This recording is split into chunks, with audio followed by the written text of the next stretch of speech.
I am hockey simulation play-by-play commentator Eric Munter with another NHL update for the latest off-season news coming from the world of hockey. For the upcoming NHL season, there'll be a couple different rule changes that'll be adopted.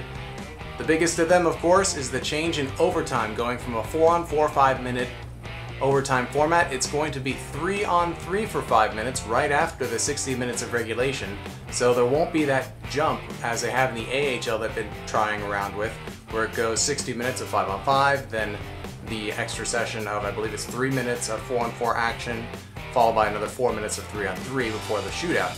The NHL is just going to go straight from regulation to a 3-on-3 overtime for 5 minutes, and if they're still tied, then they'll proceed on to the shootout with no rule changes there. So that's going to be real exciting to see some 3-on-3 action for the upcoming season. That should definitely cut down on the number of shootouts, which as a Panthers fan is fine by me.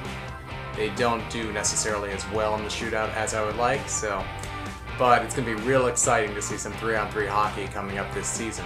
Something a lot of people are looking forward to, me as well.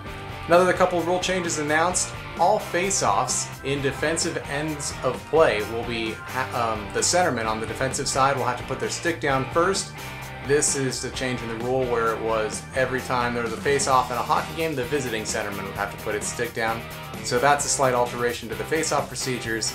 And the other rule change for the upcoming NHL season, the coach's challenge, which is something that has been talked about for a long time. The only kind of plays that are going to be allowed to be challenged by the head coach, and they can only do this if they have a timeout, a fun little wrinkle, is offsides.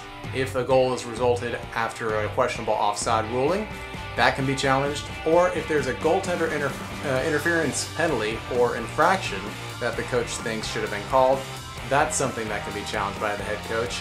Supposedly the referees will have monitors on the ice and can deem a goal allowable or disallowable based on these criteria. What will be interesting to see is the goaltender interference interpretation, whether or not how many of these things will get turned back upon seeing things in replay. It's one thing to, make a call, yes or no, at game action play, and to have to look at it again. As long as it's a referee that's making this decision, I'm alright with it, but I kind of am more of a purist and would like to see that stand as called. Whether it's a goaltender interference or not, I think that's something that should be made in play and not reviewable. But we'll see how it goes. So coaches' challenges, face-off changes, and overtime 3-on-3, those are the new changes upcoming for the NHL season. I know I'm looking forward to them. Let me know what you think. So, looking forward to getting back to some regular season hockey. Follow Eric Munter on Twitter and be sure to subscribe on YouTube.